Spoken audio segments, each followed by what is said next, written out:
Good morning, and welcome to Backchannel. I'm Anthony, and this is it. This is the new studio. It's a brand new day. It's Wednesday. It's December 1, and Carla is producing from London. I'm currently in Cleveland, Ohio, and we're bringing you a show that is truly international in so many ways. So I'm just moving some of the lighting around because I need to be lit. I need to be lit, for goodness sake. Got a big light here, got a little light here. Brand new studio, different part of town today, completely different part of town. And got the morning papers from various states, things to look at, things to read about. I've got a full plate of sushi here, so I'll be eating throughout the entire show, which I always find is a very attractive thing to watch somebody else eat whilst you're doing whatever it is you're doing. So excited about that as well. Your messages, of course, you're very welcome to be in touch. You know how to do that. You just have to wake up your speaker, say the word say, and then your message. And then, of course, you get the chance to kind of chat with me. Just wondered if there was like a little bit of advertising going on here on this sticker, on this rented microphone. It's a little bit of advertising. This is the same microphone that I use in California, but we're not in California today. We're in Cleveland, Ohio, and they very fortunately have the same microphone as I have at home. So I'm thrilled. It's like, I feel like I'm home, except I'm not home. Nowhere near home. I'm 3,000 miles away from home. It's insane. Okay, so let's go straight into this morning's activities and, spend a little bit of time together, a couple of hours, in fact. And you'll just go about what it is that you do. Maybe you're in the kitchen with your Echo Show device. Maybe you're making the bed in the bedroom. Where is the obvious place to put an Echo Show device? I have mine in the kitchen on top of the microwave. Where is the obvious place to put a speaker with a screen on it?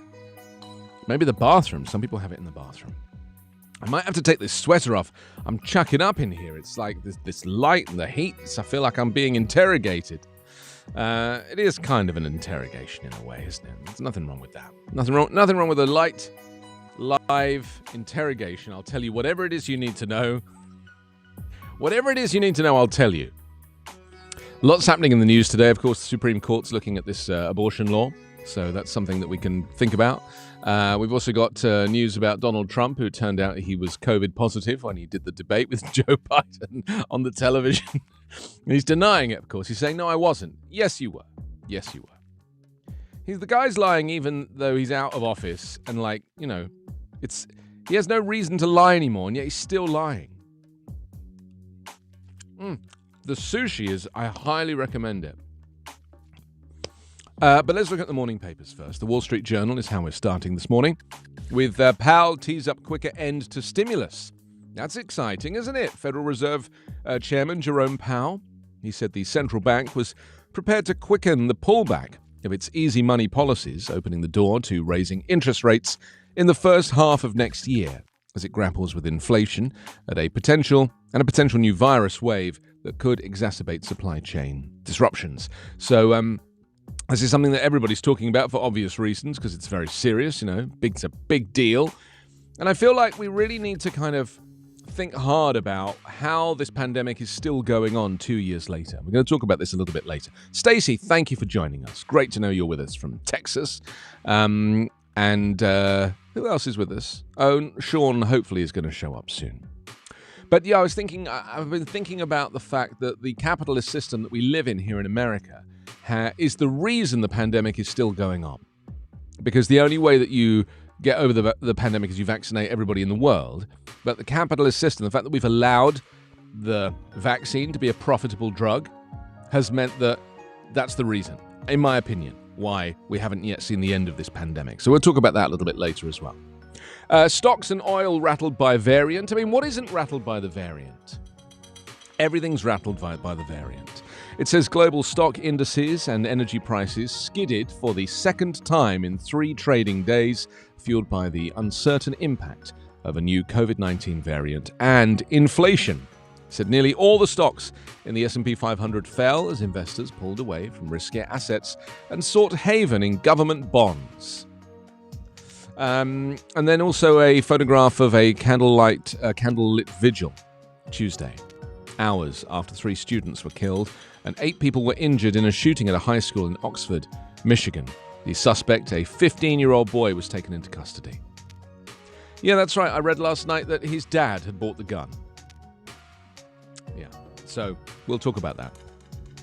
Again, school shootings, it doesn't take long. Like, you forget, 2 weeks and there's no school shooting, and then 2 weeks later, you're like, yeah, we really should talk about this more.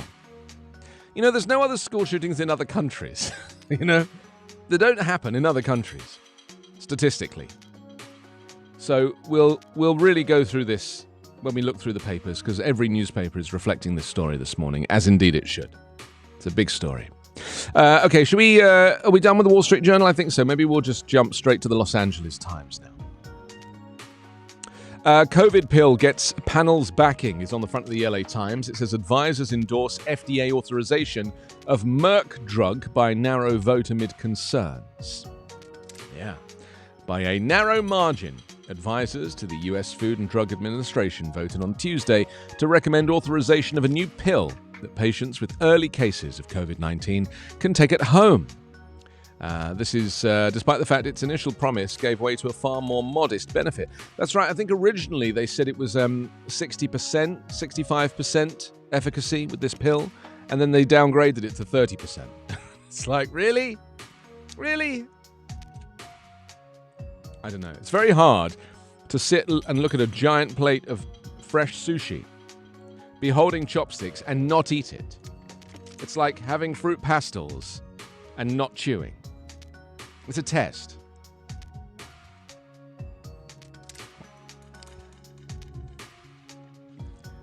Sushi is actually probably better in the US than in England, in my experience. I really found that sushi here is done very well because there's a lot of Japanese people here. A lot of Far Eastern people have relocated to the West, and the best people. I mean, even the supermarket sushi in California, I find, there's one particular supermarket I go to. The Japanese guy who makes the sushi there, I mean, the guy is like just watching you, he's a master. He's a master. I watch him. I'm like, how are you doing this? So maybe you're a sushi fan, and maybe like me, you could struggle to sit next to a plate full of sushi and not eat it for 2 hours. There's no way I'm going 2 hours and not eating this. Not in a hope's hell. Also on the front of the LA Times, voters fed up on homelessness. It says most of those polled cite it as a serious problem. Some see it as a quality of life issue. Others worry it could happen to them. This is amid deep frustration over widespread visible homelessness. Los Angeles voters want the government to act faster and focus on shelter for people living on the streets, even if those efforts are short-term and fall short of permanent housing, a new poll of county voters shows. Yes, most voters continue to express empathy for homeless people, but also impatience and disappointment with the region's leadership, according to the poll conducted by the Los Angeles Business Council Institute in cooperation with the LA Times. It's very interesting to me. I mean, I recognize that this is always going to be a problem. Like, all the money in the world would not cure homelessness, and you kind of have to understand why. It's not a money issue. It's an addiction issue. It's a social economic issue. You can't just pay people to go live in houses. That's not the life they've chosen for themselves. I mean, a lot of them are not choosing any life for themselves. They're just going with the flow. But there are some people whose personal choice is to stay away from society, not wanting to reconnect back with society, feeling like they don't have a place in society. And the thing is, the moment you own a home or rent a home and are living in a traditional way, you have therefore gone back into society. So it's very emotional, it's very psychological. There's a lot of depth to it. And that's why I struggle sometimes with my neighbors who are like, oh, it's filthy, it's disgusting. It's like, yeah, you try getting off methamphetamine and see how easy it is for you. So always the LA Times is covering homelessness stories because it's such a big thing in Los Angeles and, of course, San Francisco. In fact, lots of places where there's a lot of sunshine is often a state that is drawn, or homeless people are drawn to, because, you don't want to shiver in a doorway in the freezing cold. Here in Cleveland, Ohio, last night, freezing. I kind of enjoyed being cold for the first time in years. Omicron adds to pandemic-weary Europe's misery. It says, since the start of the COVID-19 pandemic nearly 2 years ago, Europe has notched up plenty of unhappy distinctions. The continent saw the world's first massive wave of fatalities in the early months of the coronavirus outbreak. Despite a membership that includes some of the world's most advanced democracies, the European Union got off to a slow start on vaccine rollouts this year, and a hard core of vaccine resistance, often tied to far-right populism, helped set the stage for a virulent fourth wave of infections now raging across Europe, triggering stringent lockdowns for those who hadn't been seen, the likes of which hadn't been seen for months. So it's very interesting how the US has reacted to this. Of course, Joe Biden is saying that he's not going to kind of lock the country down. We'll talk about this a bit later as well. But I do feel that, Biden is probably doing the right thing. He only opened the border on the 7th of November. He's not going to close the border on the 1st of December. Or December 1. As I like to call it. 400 toxic sites in state at risk of sea level rise. Yes, poorer areas to be profoundly affected, analysis finds. This is a story about the Halico Superfund site awaiting cleanup since 2004, projected to flood at least 7 times a year by the end of the century. And also state cap on guns ammo upheld. There's a very big story today. Off the back of a school shooting yesterday. But this one is about the appeals court in Los Angeles. It says the ban on large-capacity magazines does not hinder self-defense. And that was the argument. The argument was that, people need to defend themselves and therefore they need to fire off multiple rounds with their AR-15 style semi-automatic weapon. Fortunately, the 9th U.S. Circuit Court of Appeals ruled 7-4 that a state law that limits the size of magazines, the ammunition that feeds the firearms, does not significantly interfere with the right to self-defense. So there we go. That's how the LA Times looks. We're whizzing through the newspapers here. Next is the Dayton Daily News in Ohio, which is where I am right now. Ohio bills take aim at vaccine requirements. That's right, Republican-sponsored measures look at military and exemptions. It's very interesting to me who the types of people are that are choosing to avoid and evade vaccination. And the fact that there's a lot of people in the police, a lot of police forces don't want to be vaccinated, a lot of military don't want to be vaccinated, says a lot about where the politics of these people lies. And does that mean that if you have a lot of right-wing police, is that invariably going to make them more prejudiced, xenophobic, racist, and all of the things that go along with the far right that we've talked about so much on this show? So if you're related maybe to a member of the military or somebody in the police who has themselves decided they don't want to get vaccinated, and maybe, they don't want to get vaccinated because none of their peers do. Often people move in groups, don't they? And if you're institutionalized, if you're working in an environment like the police or the military where everybody everybody you work with has been in that industry or in that sector for so long, you kind of take on the characteristics of that job, personally.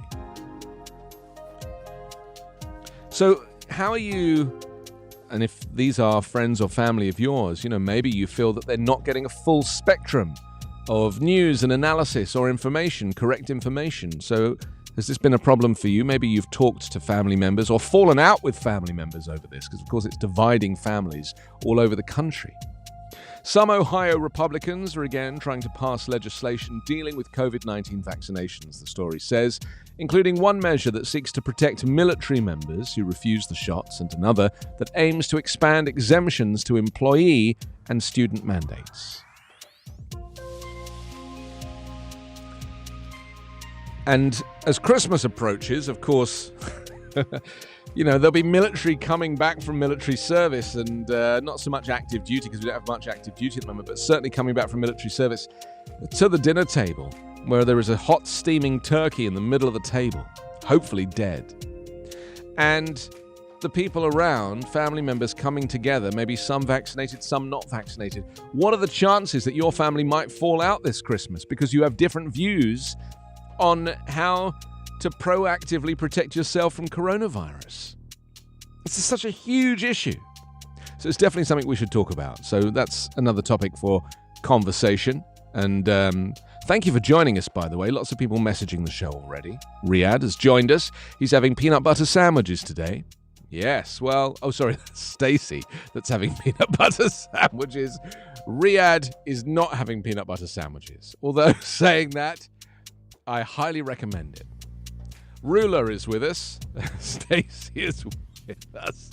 It came up with your name, Riyadh, and then underneath it said, I'm having peanut butter sandwiches today, but then I realized in very small letters it said that was Stacey. Riyadh says, what's up, Anthony? Well, Riyadh, what can I tell you? I'm still in Cleveland, Ohio. I'm in a brand new studio. I have wired internet. I have a beautiful microphone. This equipment's been lent to me. The people here being very generous, enabling me to do the show whilst traveling to the great state of Ohio. I saw one of the Great Lakes earlier. What was that lake yesterday you were telling me about, Carla? I saw it. Lake Erie. I'm literally staring at it, and I was explaining to somebody that this is one of the Great Lakes, and they were like, yes, I know, because we live here. So they know.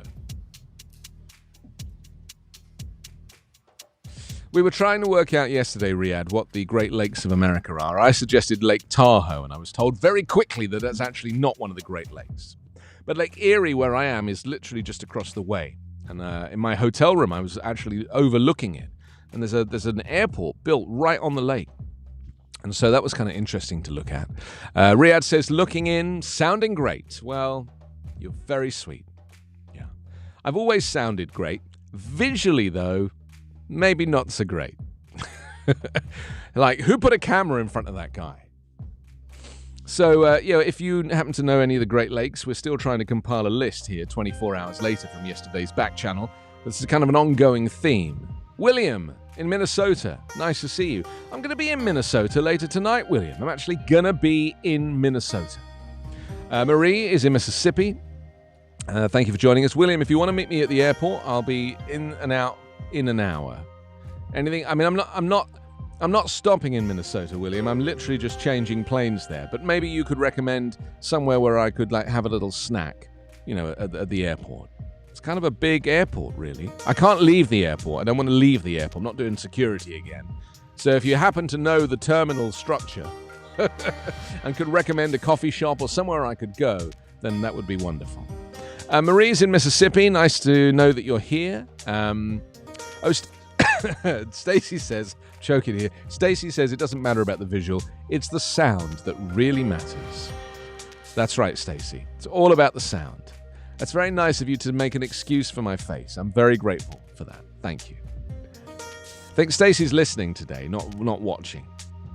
Riyadh's watching. No, Riyadh's listening. I don't know. It's very hard for me to tell who's watching and who's listening, but I'm pleased that you're here, whoever. William, thank you. And if you want to see what's going on and you don't have an Echo Show device, then you just go to YouTube and type in my name, Anthony Davis, followed by Backchannel. There's my name there. You just have to type it in. You'll see the live stream. You also see access to all of the old shows as well from the last few weeks. And you can check in there as well.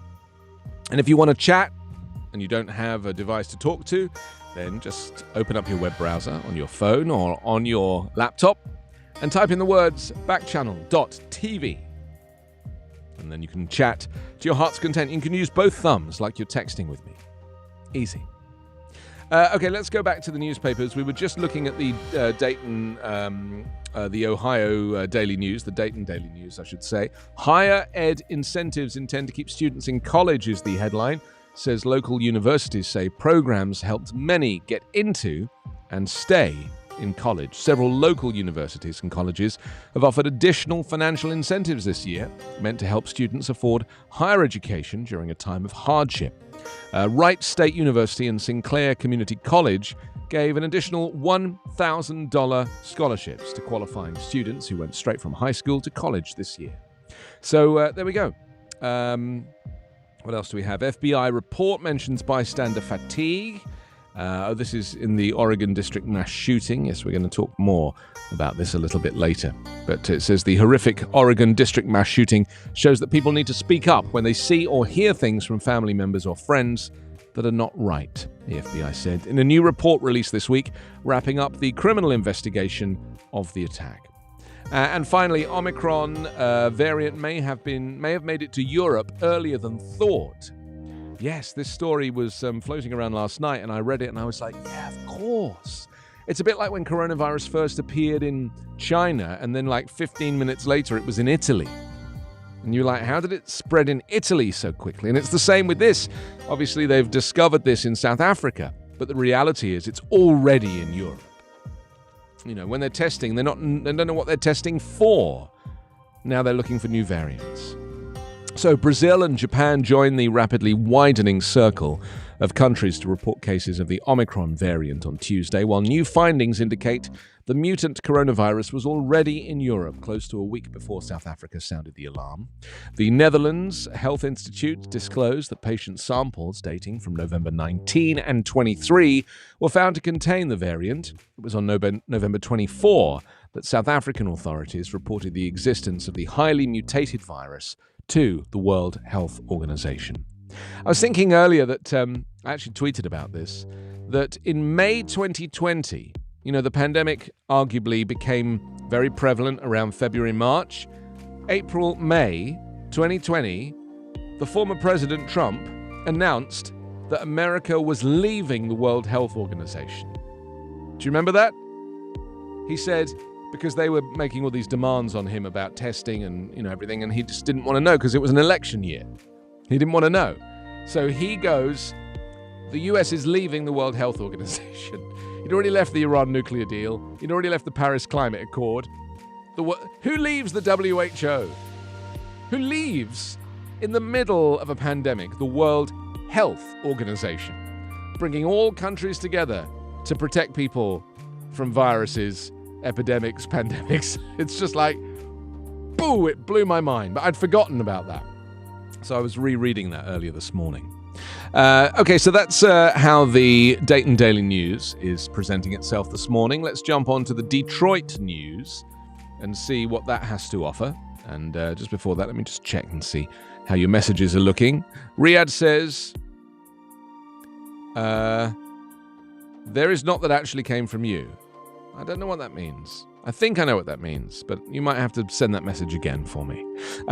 Stacy says, I'm watching, except I'm visually impaired. Oh, I see. So you do have an Echo Show device, or you're watching on YouTube. Interesting. Let me know. Keen to know. Okay, let's go back to the newspapers. I was just about to do the Detroit news, because, of course, the shooting was in Detroit. Rampage shatters Oxford is the headline. Teen held in shooting that left 3 dead, 8 hurt at a high school. It says the nightmare has finally come to Michigan, and like everywhere else that has experienced the dreaded man-made disaster that is a massive shooting at a school, we have no idea what to do with our anger, our fear, and our heartbreak. 3 children who started the school day on Tuesday came the same way all children and grandchildren did, laughing with friends, rushing to beat the class bell, tending to their lessons, didn't live to return home to their families. Very poignant piece written by Nolan Finley here in the paper. It says 8 others, including a teacher, went to hospital for treatment of wounds delivered by a child with a gun. And as we grieve the dead and hurting who fell to bullets inside Oxford High School, we're haunted by the undeniable reality that they could have been our own children. The blood could just as easily have been spilled in classrooms in Detroit, in Livonia, in Wyandotte, anywhere. Our children are not safe when we send them to school, despite the security measures that have been put in place, the active shooter drills, the attempts at screening for human time bombs that might go off at any moment. Our children are no safer today than they were 30 years ago, when school shootings first became a thing. And, video has started to appear on, streaming like channels, TikTok and the like. People have been posting video that they shot inside the school.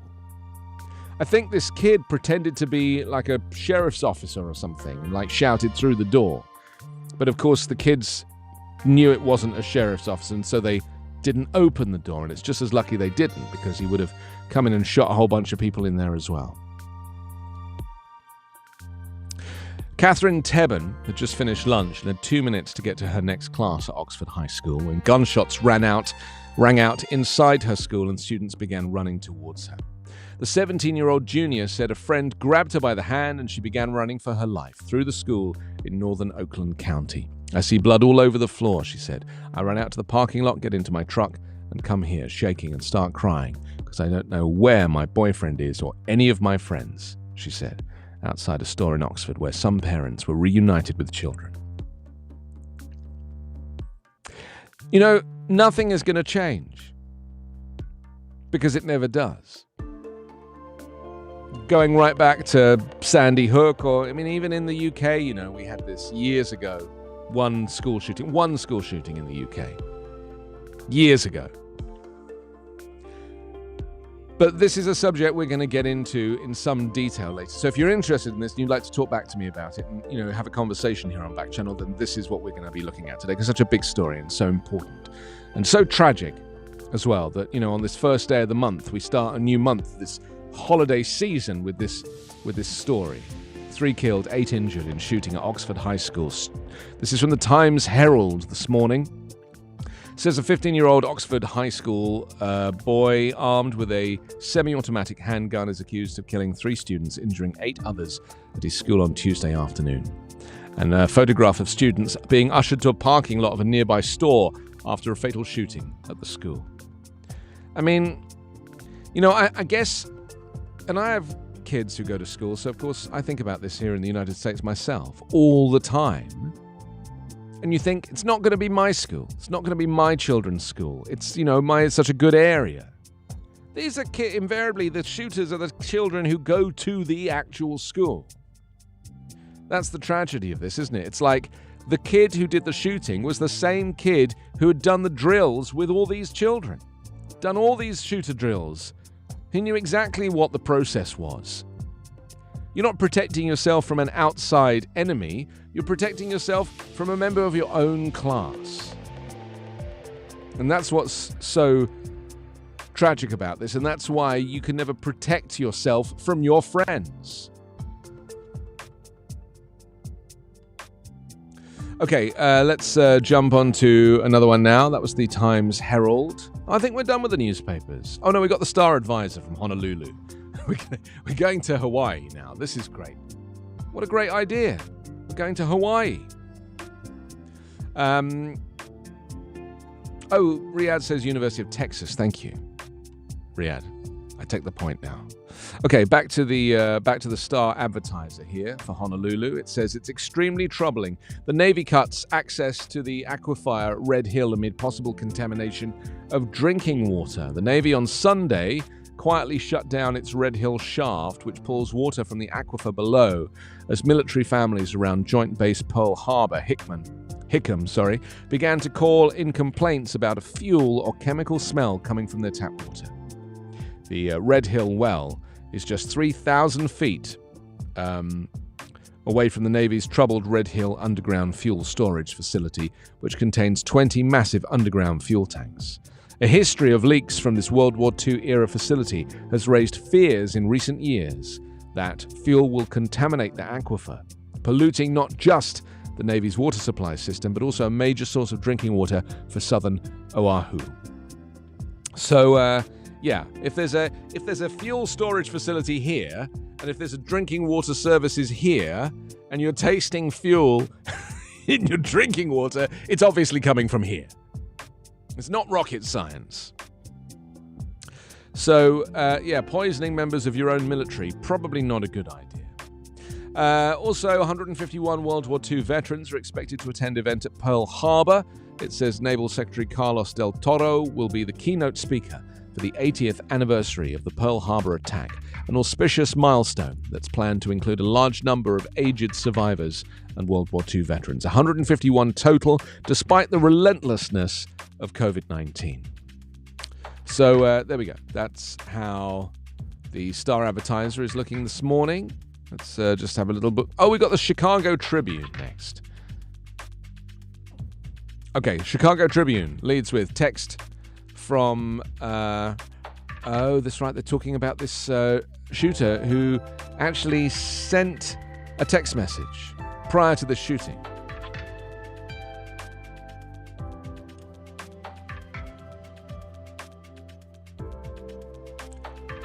Yeah, we'll keep an eye on that water story in Hawaii, because it's, that is something that clearly they're not going to be able to fix overnight. So I'm sure there'll be more coverage of that. Maybe that's something we should look at. Residents, some of whom have been sickened, demand answers and fear for their safety. So we'll keep an eye on that one, and maybe we can cover that again in a future episode here, The Anthony Davis Show on Backchannel.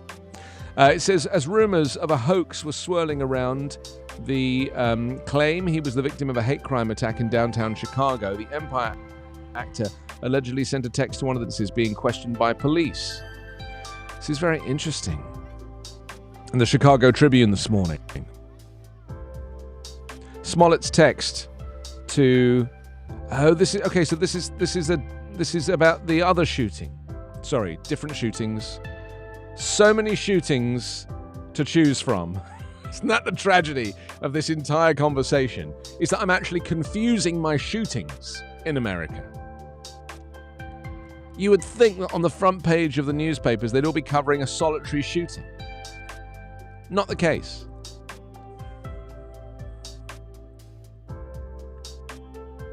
Where I'm from in London, they don't have guns on the streets. The police don't even have guns, but they do have knives. A kid was killed right near my house with a samurai sword a few years ago. It's like, they'll find a way to kill people. And they've said that about the US. If they take away guns, then will they just use knives? There'll be no taking away of guns in this country. It just goes too deep. I'm sure of that. No politician wants to be the one to do it, I suppose Biden could be the one to do it because he's so old. He'll be like, I don't really care about the consequences. I'm going to be like 83. So I'm going to put this in motion. You guys sort out whether or not the party has any chance of re-election at any point in the future.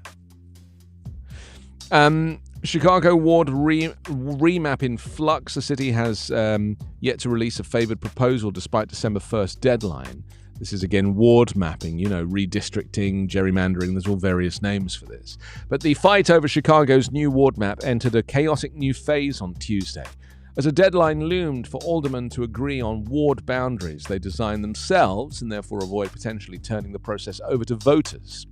The City Council Rules Committee appeared on Tuesday to unveil a 50-ward map along the lines of the Black Caucus, aimed to create 17 predominantly black wards and 14 majority Latino wards, but the meeting was cancelled shortly before it was set to kick off.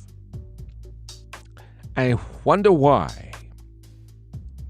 Interesting. Barry White's Chicken Lady and the Long Road Home, how a Cook County Sheriff's initiative reunited a missing man with his family. Oh, I love a good news story, especially on a day when there's 2 shootings to discuss. I love a good news story. It's about a 58-year-old living in the Hinsdale Oasis for a week when a concerned business owner remembered being visited by the sheriff's treatment response team. Its primary mission is to prevent drug overdoses and connect users with help, but it also handles matters related to mental health. The business owner called the team and community treatment resource specialist to come and meet White, Barry White, that's his name, who, deep voice aside, bears little resemblance to the late soul singer who shares his name. See? So they were united. He was a missing person, and he was reunited with his family because of this, local business owner who made the effort to make the right call at the right time. And that's what we do. We look out for each other, or at least we should do.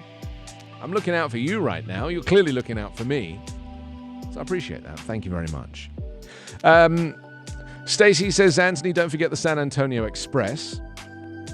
Do we have the San Antonio Express? Oh, it's just coming. It's just coming, Stacey. We're just doing, our elves are currently working on that as we speak. It'll be right along in just a moment. If you live in an area where you'd like a newspaper to be reviewed, just let me know, and then I'll have a chance to review it for you, because that's what we do. Think of it as a bespoke news review service.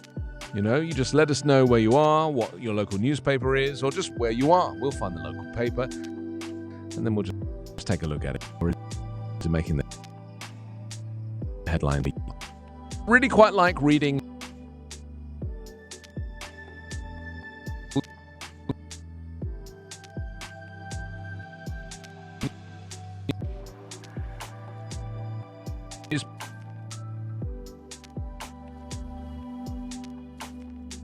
a sense of various places.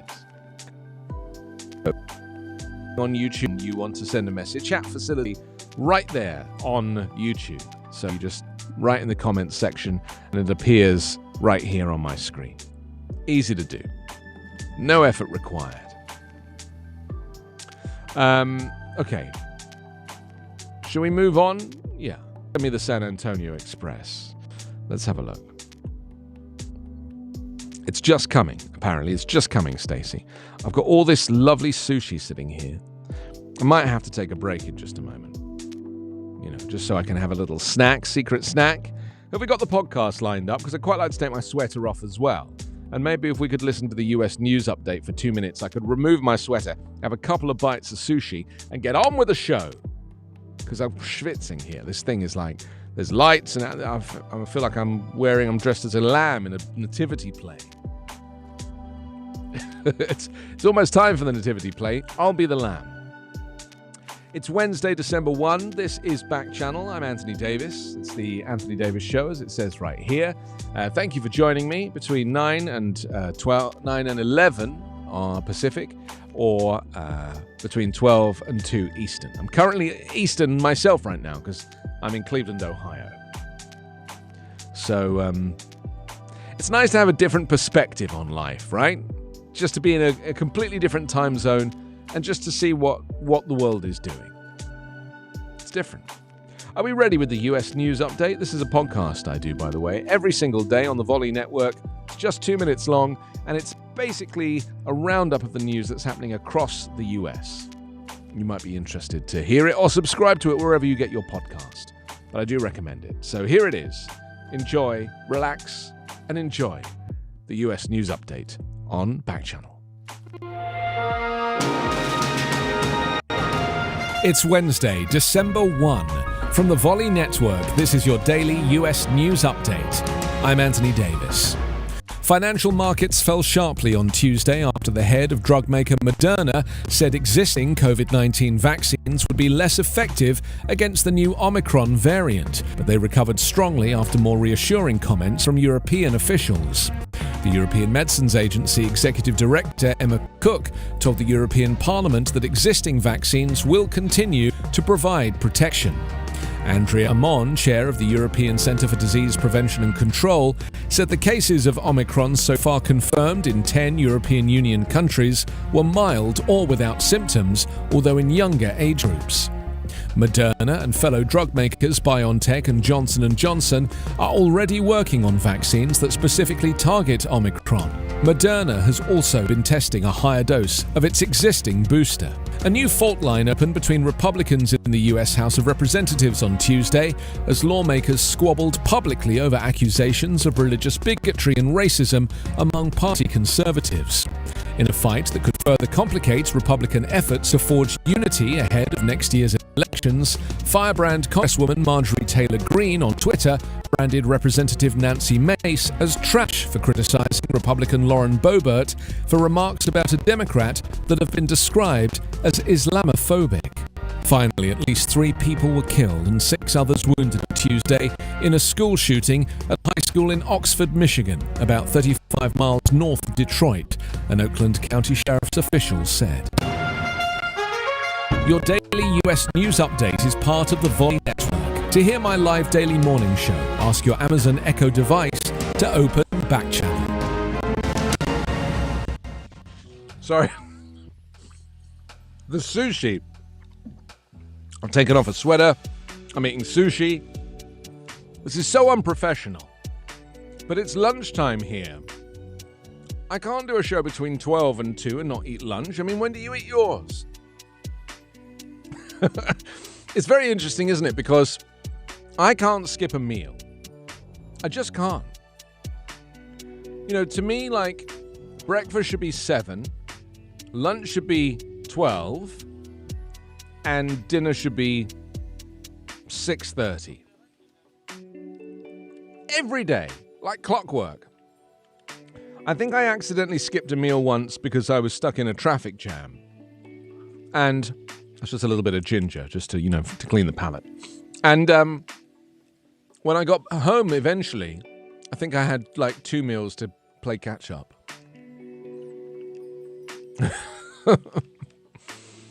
I mean, it's very important. It's very important.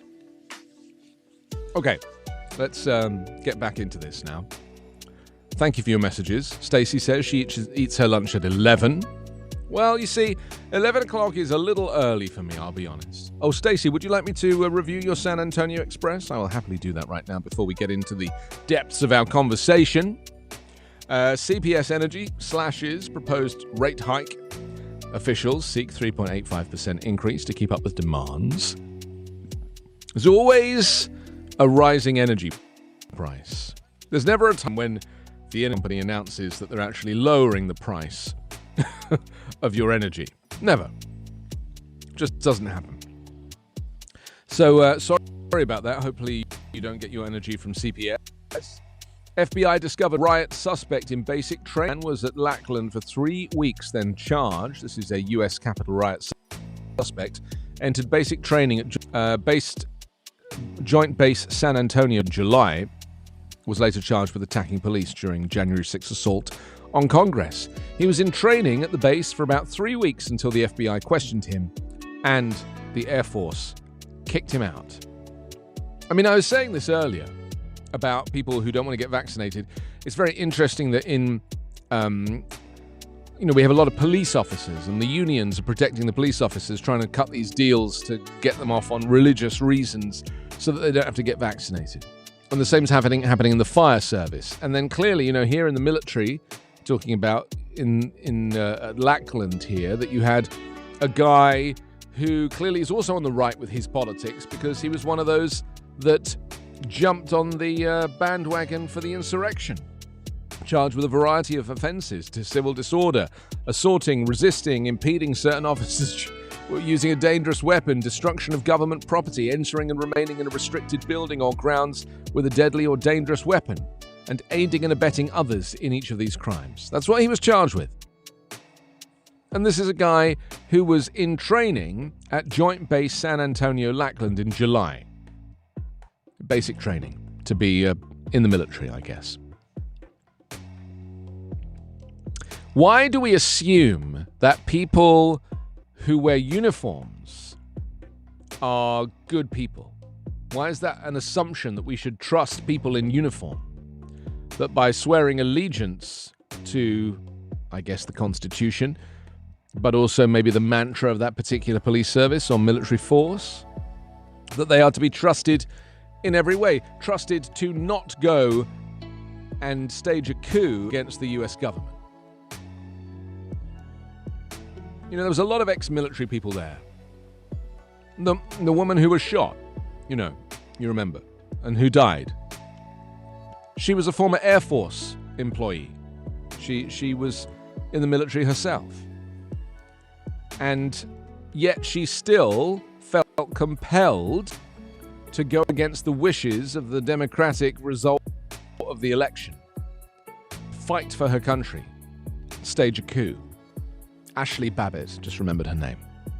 So, we're living in this world now where a lot of people in uniform are siding this increasing shift to the right. And it's not just America.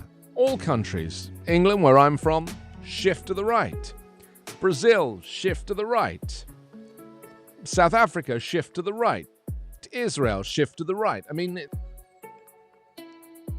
Russia, China, shift to the right. I mean, some of those have not shifted. They've always been over there. But my point is that we are living in society now all over the world, and we've seen this as the reason that the pandemic is not ending anytime soon, is because we have a shift to the right in terms of our politics and our economics, and it's not helpful because if we were living in socialist systems, everybody would have been vaccinated by now, even the poor people. They would have been vaccinated by now because that's what socialism is. It's sharing the wealth amongst everybody. Not equally. There will still be rich and there will still be people less rich. But if we had a socialist system across the entire planet, everyone would have been vaccinated by now. So, we are at the mercy of capitalism. We're at that mercy. We've decided that that's our system, which is fine. It works.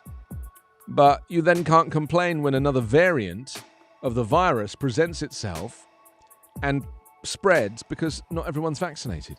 And they warned about this. Tedros, the doctor who's in charge of the World Health Organization, do you know when he warned about this? Do you know when it was exactly that he said that variants are going to keep this pandemic going? And this is why we have to vaccinate everybody? A year ago. He said it a year ago. So here we are a year later, and Tedros is being... Well, we're having to eat out. He's eating his own words right now because he's just like, I told you so. And yet there's just no system for it. I mean, they have COVAX, which is, of course, this shared system for bringing vaccines to the less wealthy and developing nations. But it's not getting the kind of support that it deserves. Instead, they're trying to get people like me, who are kind of healthy people, boosted. Don't get me boosted. Get the poor people vaccinated with their first shot. Only 6% of people in Africa are vaccinated versus 70% in the US. In South Africa, it's 23%. It's not enough. It's got to be over 80 to get any kind of herd immunity, if indeed that still works. Okay, also on the front of the San Antonio Express, Stacey, this morning, Omicron variant has city health officials urging residents to be vaccinated quickly.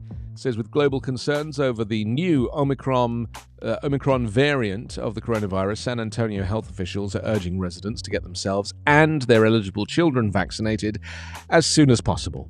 It says little is known about the variant right now, but scientists are trying to figure out if it spreads more easily and can cause more serious illness than other versions of the virus. Health experts will know more in the coming weeks, but one thing is clear now. They're confident that vaccines and booster shots are still the best defense. So, if I wonder if people are kind of a little spooked by this new variant and are still like, nah, I still don't want to get vaccinated. I mean, I'm sure there's a few. I'm sure it's a thing. Okay, let's scroll down a little. Meadows plans to cooperate in January 6 probe. This is Mark Meadows, of course. He was White House Chief of Staff under former President Donald Trump. He's finally reached an agreement with the House committee investigating the January 6 attack on the Capitol to provide documents and sit for a deposition. The panel said yesterday, a stunning reversal for a crucial witness in the inquiry. Yeah, you know why he's agreed to do this now, don't you? You know why he's strung it out all this time, saying that he's not sure, he needs to think about it. Why? Because his book came out today, that's why. He's got a book out. I'm telling you, this is what they do. This is what they do. They know they need publicity. They don't care about the consequences. A subpoena, a prison sentence. I'm white. I'm never going to go to prison. The guy's got a book out. It says the change of stance for Meadows, who's previously refused to cooperate with the committee in line with a directive from Trump, came as the panel prepared to seek criminal contempt of Congress charges against a second witness who has stonewalled its subpoenas. It marked a turnabout after weeks of private wrangling between the former chief of staff and the select committee over whether he would participate in the investigation. Yeah.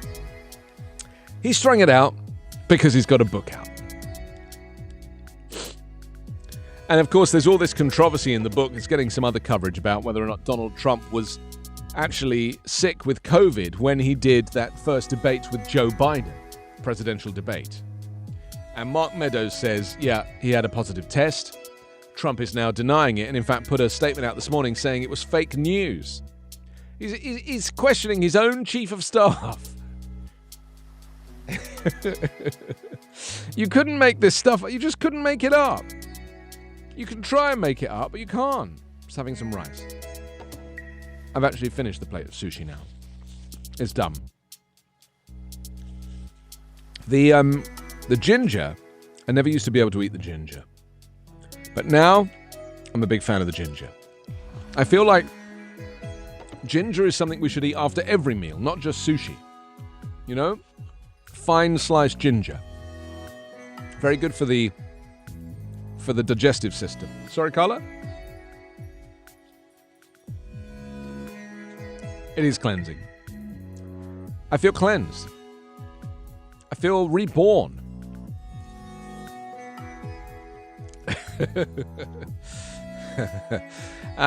Okay, so that's how the San Antonio Express News is reporting things this morning. Stacey, I hope that was useful for you, because, of course, we did it just for you. Just for you. Stacey's dinner time is 5. Interesting. Mine is 6:30. It depends. Like, if I'm with my kids, I'll eat at 5:30, 5:45. But if I'm with adults, 6 o'clock. We went out for dinner last night, me and my team here. Lovely team. And our dinner reservation was 7 o'clock. And it's just as well, because we ordered some heavy food, like heavy, rich, delicious food. And really, you have to start early with that kind of stuff. You know, you can't be going out at 9 o'clock and ordering like huge steaks and rich food and lobster and that kind of thing. You don't want to be going to bed with that sitting on you. But if you had ginger, if they served ginger with it, well, then I guess you can eat whatever you like. Oh, there we go. Ginger. Life-changing. I feel cleansed. That joke was better the first time. So there we go. That's how the newspapers look this morning. I think we're pretty much done with the papers. I don't want to kind of keep going over the newspapers again and again and again and again, but, you know, maybe I will.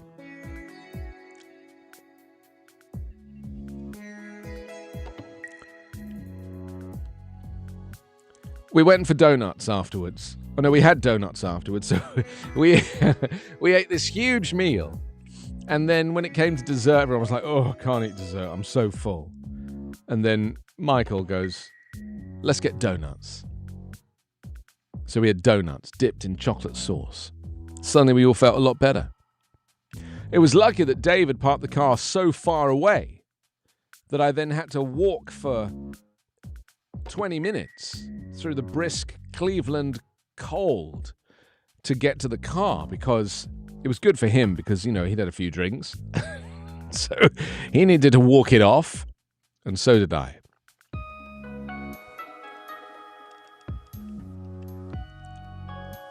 But he wasn't driving. I did the driving. It was his car. I don't really drink. I have like a little sip, but I don't have the head for it, you know? But food, put the food away. So, okay, let's get into some of our big subjects now, because I want to talk about Chris Cuomo, the CNN anchor, who apparently betrayed his obligation to viewers. He's the brother of Andrew Cuomo, who's the governor of New York. He resigned in a bit of a scandal, you may remember. The network faced a nearly intractable conflict of interest. The governor was a major national figure. His brother, Chris, was also one of CNN's primetime stars. Well, instead, the fallout from Andrew Cuomo's departure has made Chris Cuomo's position untenable. Well, I would have thought his position became untenable when his brother became the governor. You know, you don't have to wait for a scandal.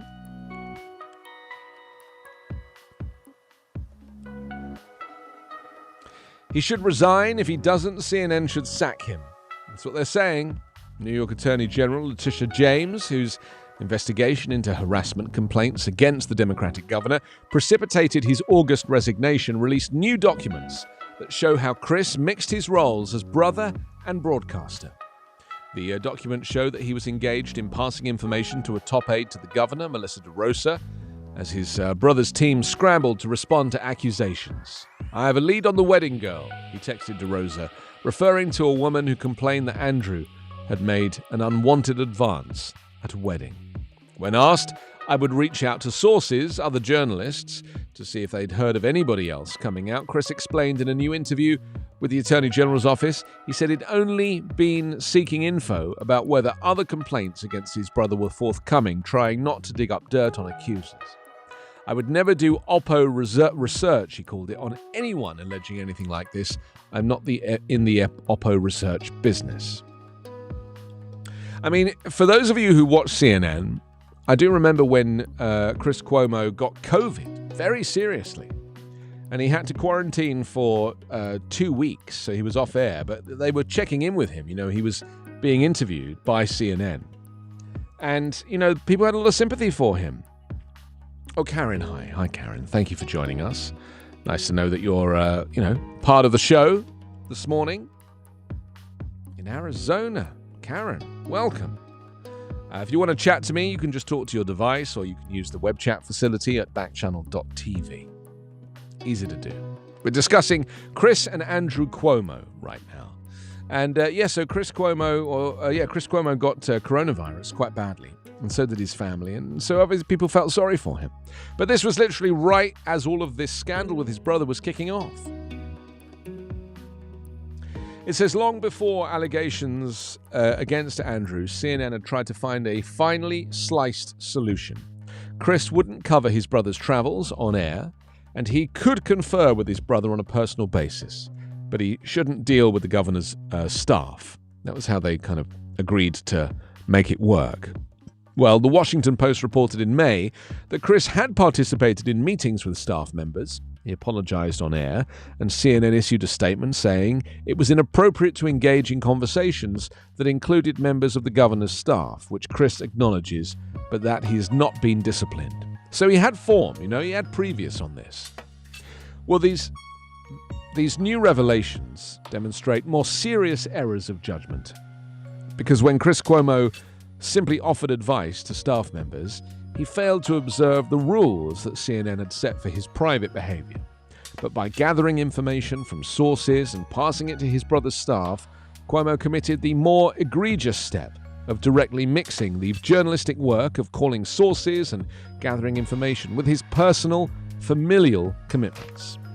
He was wise not to go further into the realm of Oppo research, but he still went far beyond the bounds of propriety. It's a very interesting story, isn't it? I refer to these families as dynasties. Do you know what I mean? Like the Clintons in the White House were a dynasty. So you had Bill Clinton first, and then, of course, Hillary trying to run for the presidency. So that's a dynasty. I mean, she didn't win, obviously.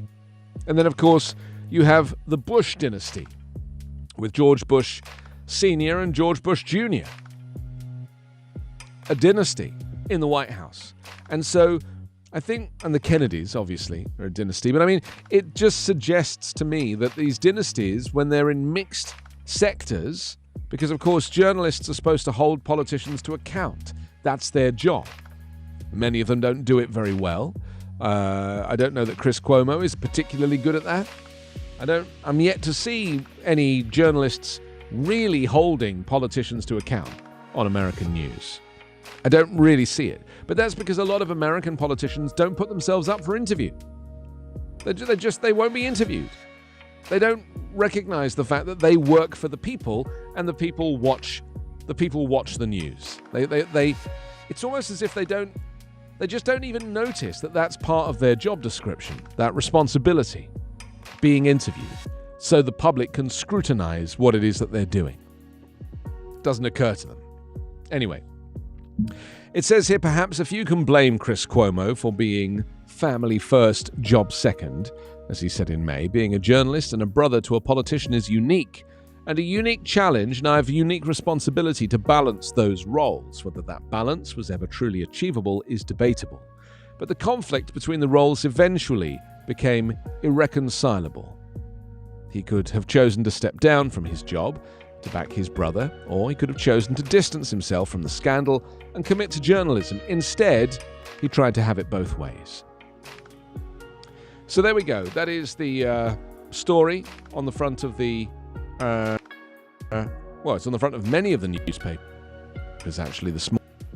But in cover paper if you're ever interested in reading it. I don't know if you care for The Guardian, but they have a US edition, a UK edition, and an international edition.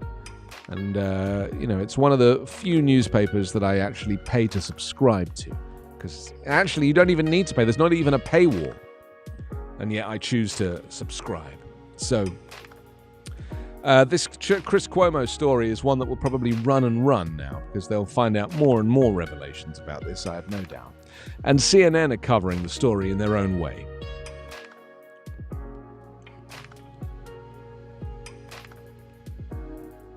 So I'm interested to know from you if you feel like, if you yourself feel that CNN handled this poorly, and whether or not this obligation to the viewers was just handled badly, and whether or not you could trust somebody to ignore a huge story about their own brother for the greater good, for the benefit of, impartiality. You can let me know in the usual way. You can talk to your device. You can say the wake-up word, followed by say, followed by your message. You can also use the Backchat facility, or Backchannel facility, that we call... What do we call it? We call it a... Oh, I've forgotten the word of it now. The web chat. There you go. I confused web chat with Backchat. My brain just exploded. Web chat. Go to www.backchannel.tv. Just type it in, and there it'll be. So, we're just asking whether or not it was a good thing that CNN have now effectively taken him off the air. He's been suspended indefinitely. And is that something that is... I don't know. I mean, it's hard, in America, these newscasters are huge stars. They have a lot of weight. People hold them in the highest of regard. I don't know why, because it's the wrong people. Really, these newscasters should just be conduits to the news, to the information. They should not be the star. They should not be the center of the story themselves. This story is about Andrew Cuomo, the governor of New York. That's who the story is about. So why should it suddenly be about his younger brother, who's a newscaster? This shouldn't be about him, should it? So, we can continue to talk about this. If you would like to talk about it, you know where we are. You know how to chat, backchannel.tv. Lee's just joined us in Missouri. Hello, Lee. Thank you. Stacey's in Texas. I'm Anthony Davis. It's the Anthony Davis Show, as it says right here. And I am in Cleveland, Ohio, for the final day. Tomorrow I'll be back in California. I have this rather nice blue and yellow and blue, various shades of blue backdrop behind me. And maybe like me, you think it's worthy of the effort. Someone went to a lot of effort to make this look this good. Let me get the angle right, because the angle's a bit wrong. I think I need to... There we go. That's a better angle, isn't it? Now it's all a little bit more aligned. Nothing worse than having a background that's not aligned. So, it's good to chat. Maybe I can move this down a little bit. There we go. Just get a little bit of less of that. Now it looks like television. Before it didn't look like television. Now it looks like television. Although the lighting is pretty strange. This light is very bright here. There's a little light here. There's a little window here. There's people over there. It's like... This whole space is like a shared space. I've always been more interested in what happens like off the screen as well as what happens on the screen. To me, I'm always like, well, who's over there? Who's behind the camera? Because we forget now, we have webcams and similar everywhere, don't we? Webcams are now just this normal part of life. And we almost forget that there's a little camera embedded into these devices wherever we look, whether it be our screens or our phones or whatever. There's just cameras embedded everywhere. This is Backchannel. Welcome to the Anthony Davis Show on this Wednesday morning, if you are on the Pacific Coast, Wednesday lunchtime if you're on the East Coast like me, or maybe you're somewhere down the middle. I was in Minneapolis a couple of days ago. I'm going back there later today, and that is somewhere down the middle. That's like an hour off the East Coast time. You get to know these different, you get to know these different time zones only once you travel to these places, I find. So, let's continue discussing some of these conversations that we're having. Lee, thank you for joining us. Riyadh, Chrisin, Marie, William, Rula, Stacy, all hanging out with us on Backchannel this morning. Stacy says, yeah, you get to know me and when I get to eat. Yeah. If you're joining us during your lunch hour, then you're very welcome. I just had my lunch hour. A little light sushi delivered by a local sushi establishment here in Cleveland, Ohio. Very good it was too. We were discussing earlier, talking about how, the migration has allowed cuisine to really present itself in a very authentic way right across the United States. So different states now are becoming more known for different flavors. And sushi feels very authentic here. But somebody had to come from Japan and bring the sushi. Not literally bring the sushi, but bring the recipes, bring the know-how, bring the understanding, bring the passion for the cuisine. And I'm so pleased they did. Okay, let me go back to some more of your messages. Oh, Stacey has to go now. Thank you, Stacey. Appreciate your time. Go have your bath. Go do what you need to do. I'll still be here. Well, tomorrow, in fact, I'll be here tomorrow. I'll be back in the little yellow box tomorrow, if you want to join me then. Okay, let's go on to some of the other stories that are making the headlines. The Michigan school shooting, the student that killed 3 and wounded 8. The 15-year-old killing 3 fellow students and injuring 8 others, including a teacher, in a high school shooting in the U.S. state of Michigan. The victims have been named as Tate Meyer, 16, Madison Baldwin, 17, and Hannah St. Juliana, 14. Officials say they do not know whether they were targeted. Police allege the suspect, a pupil at the school, used a handgun that his father had bought on Friday. Students have described hiding under desks during the attack. Some students have reportedly stayed home on Tuesday because of safety concerns. If you want to get involved with this, then just use your wake-up word. Wake up your device, then say, and then your message, and it'll come through to me here. And it'll be good to spend a bit of time with you. If you're listening on an Echo speaker that doesn't have a screen, just grab your phone, go to backchannel.tv, join the chat there. And of course, you can go straight to YouTube and watch the show on a live stream on YouTube. Very easy. And incidentally, we have a growing list of shows here on Backchannel, including Haley and Allison Live. They wake you up in the morning with lots of laughs and their 1-star cinema review. Or Live Every Day with Liv Harrison, live from Texas, celebrating the little things in life with plenty of coffee. Or also Hal Rudnick. His program is called Your Pal Hal. That follows this show at 11 Pacific, 2 p.m. Eastern here on Backchannel. So we're going to talk about a little bit more in some detail about the shooting that took place in Michigan. We were looking at the morning papers earlier, and of course, the Detroit newspapers cover this in a very serious way, in a way that really, to me, that the town is hurting. And we're looking at the Detroit News. The headline there, Rampage. Oxford, teen school. The tragedy demands elusive answers. And for all the law enforcement, there's a photograph here of the authorities dealing with the aftermath of the shootings. So there's 15 police vehicles, all stacked up, piled up outside the school, right? Which has effectively brought dozens more guns into the arena. I guarantee that if you were to ask any of those police officers, and I'm generalizing now, but cut me some slack. If you were to ask any of those police officers if you think the solution to this is taking guns away from people, they'll say no. They blame mental health. It's a very easy thing to blame because there's no way of qualifying it, Teen held in shooting that left 3 dead, 8 hurt at high school. And we were talking earlier, this coverage by Nolan Finley, which was very well written, in fact. But teens described hearing shots, barricading doors, and a chaotic run outside for their lives.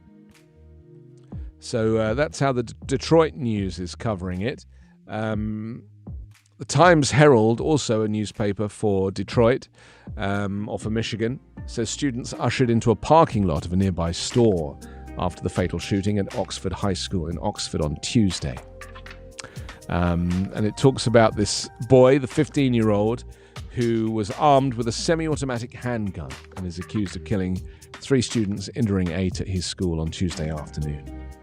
It says, as the nation's latest mass shooting gets national media attention, it puts questions of what to do about guns and renews political debates about gun control, violence, and school safety. And it's unclear whether there were warning signs. Police said they were unaware of them, but some parents and students said they heard before Tuesday rumours there would be an incident at the school. Earlier this month, Oxford Schools published a note to parents that it was aware of numerous rumours had circulated throughout the building this week, and the school was reviewing the concerns. For most of the afternoon, law enforcement surrounded the school. Helicopters swirled over the snow-covered parking lots, and worried parents took to social media to find out what was going on. So what was going on? I mean, this is really the question, isn't it? This is what we have to ask ourselves. What was going on? And why is it that there'll be all of this coverage and yet there'll be no change politically? Like, nothing will change. And this is what's kind of most interest to me. I'm just like leaning back a little bit here because this chair is like a very comfortable chair and I feel like I can like use it like I'm about to get into a nice deep conversation with you guys. I might even cross my leg like this. Look at this. This is the kind of backchannel environment I've been craving for a while. You know, being able to just to sit and talk in some detail. Not too much detail, you understand, but a little bit of detail. Let's move this out of the way. Looks a little bit unsightly, doesn't it? There we go. Let's get that out of the way. But, you know, I honestly, genuinely feel like we're living in like a parallel universe now. We're living in a world where school shootings have become normalized, right? So, at what point are we going to be able to say, okay, we're drawing a line now? Like, how many children need to die before you can be like, okay, maybe we need to do something about this? And again, you know, it's a little bit like why the pandemic is still going. It's the same reason why nothing is being done about school shootings. The two are completely connected. Can you see that? Can you see the connection? The connection is the culture that prevents the world from being vaccinated because of vaccinations being profited from. In the same way as school shootings continuing because of there being no change to legislation. It's the same thing. The two are the same thing. But, you know, they're connected through our capitalist desires, aren't they? We desire to profit from drugs. That is what enables these pharmaceutical companies to make billions of dollars from drugs, and in this case, the vaccines that are making us safe. But we're also in a situation where they know that school shootings are going to continue. They're just waiting for the next one, right? They're just waiting. And in the process of waiting for the next school shooting, you end up asking yourself, like, are we all responsible in some way? You know, all of us. Are we responsible for the fact that there is and there are guns in households easily available? I mean, how did this kid's dad buy a gun yesterday, or the day before yesterday, and yet yesterday the son go and use it for a mass shooting? I mean, how is that possible? What is that dad thinking today? Is he feeling like he's taking the blame? And are you somebody who just feels like, you know, you live in America, you're proud of your country, as of course, you know, you have every right to be, and yet this is just one subject where you're just like, I just don't get it. Like, I don't get it. Do you recognize that there is a chance that you could do something about this? Have you ever tried to do anything about it? Have you ever tried to maybe make noise about it? Whether it be standing in the street or with social media or something? You can let me know here on Backchannel. Just do your usual. You can send a message. You can go to backchannel.tv and do it that way. Hi, Carla.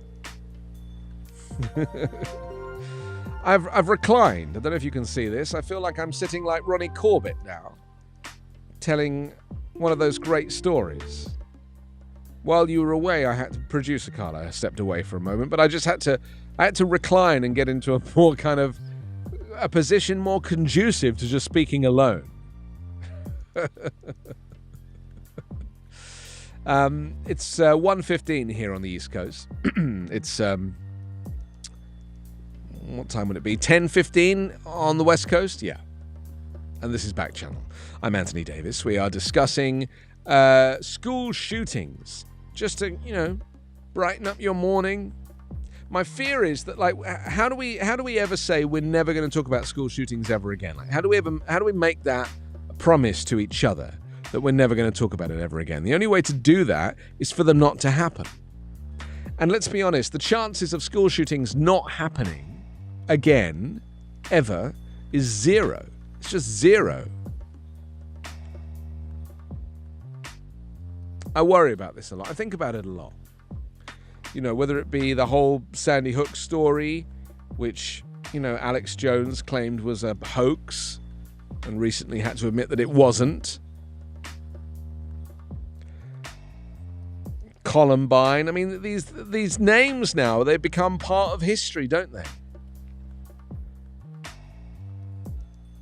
What are the names of that school where those kids came from that did the amazing rally where they kind of have risen up and they've all become activists? Oh, is it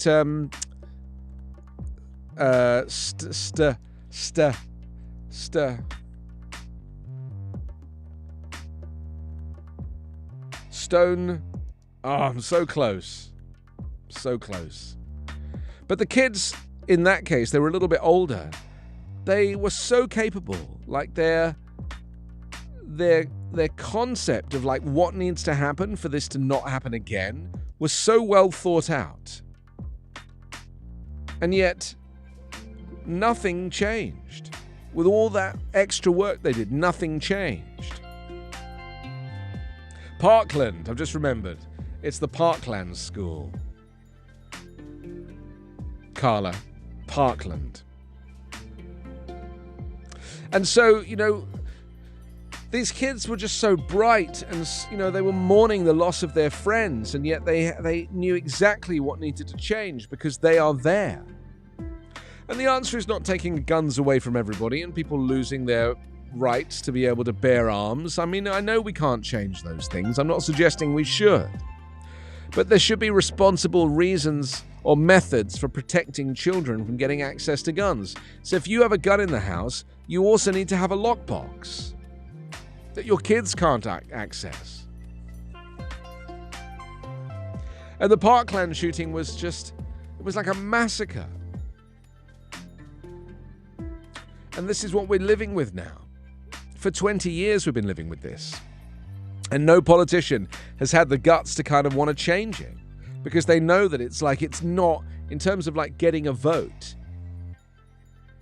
getting voted in, being allowed or afforded the opportunity to kind of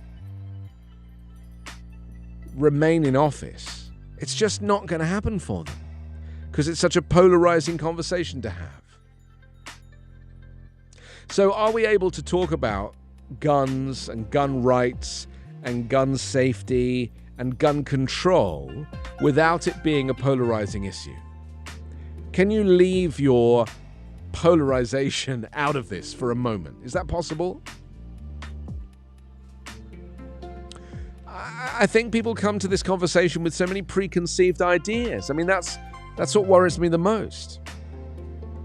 So, are you prepared for like a total ban on guns? Is that something you could go along with?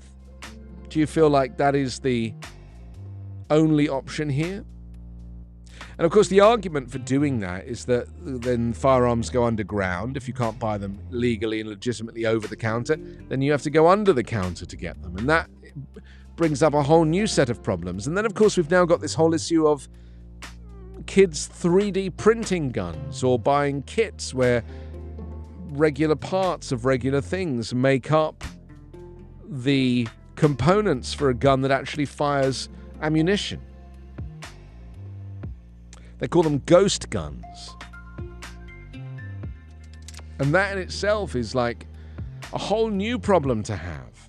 And whilst we love the technology of 3D printers, and we can see how that is changing the world in so many ways, especially when you've got supply chain issues. And now instead of like if you need a grommet or a specific screw or something that is needed for your project, instead of waiting to import that from China and know that a little bag of screws is sitting on a container ship somewhere off the coast of Long Beach, you can just 3D print it now on your own printer. So you're making that part bespoke for your own project. And that's different to what we've been talking about, isn't it? It's completely different. But strangely, it's connected. Because people will, if you take away guns, people will print guns. And what are you going to do then? You're going to take away 3D printers? So that's really my issue with all of this. It's 1:21. This is Backchannel. I'm Anthony. Yes, Carla? Oh, Deborah agrees. I haven't got Deborah's screen up. There we go. Hi, Deborah. Nice background music. Thank you. Yeah, it's kind of hopping this morning.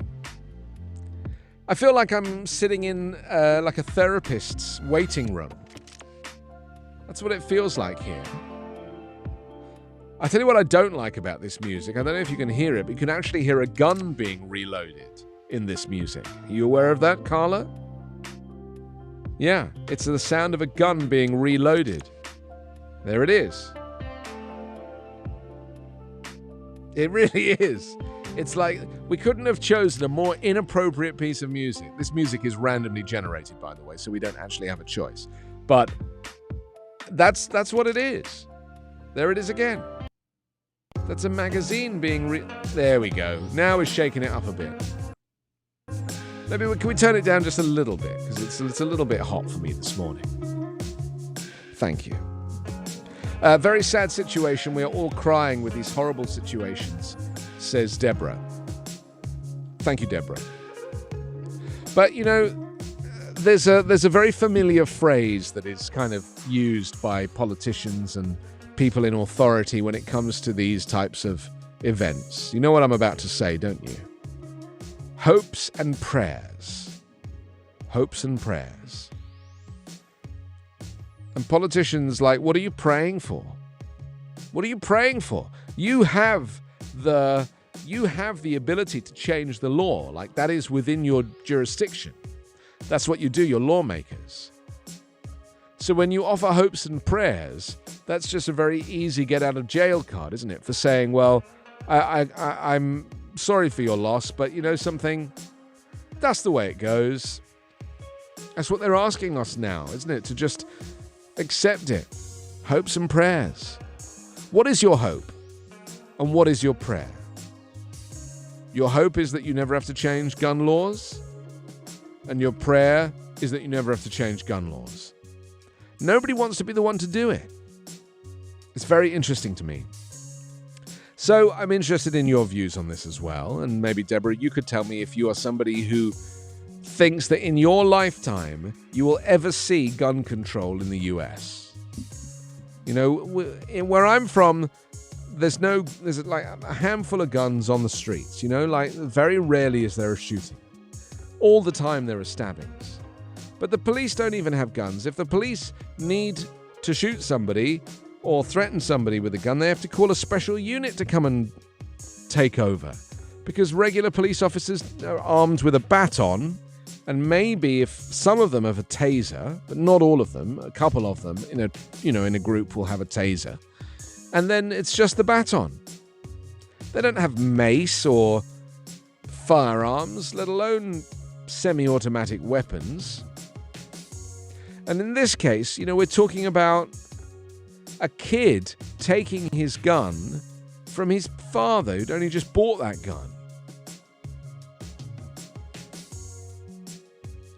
It shouldn't even be in the news. Like, it shouldn't even be a conversation that we're having. And here we are again, having this conversation. Let me just move to your messages over here.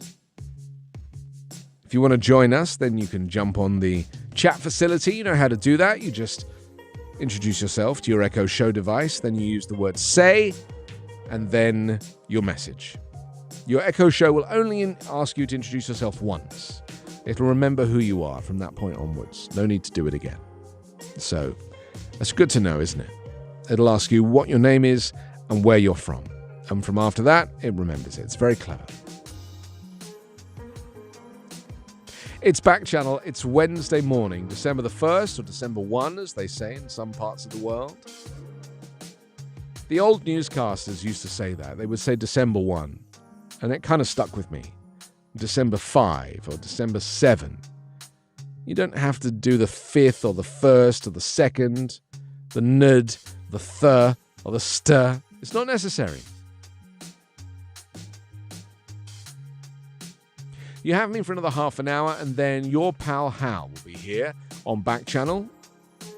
Carla, should we play the new US News podcast again? I think it's time for another blast of that. This is a podcast that I do for the Volley Network. It's every single day, and it's a chance for you to hear what news is happening across the United States. Here it is.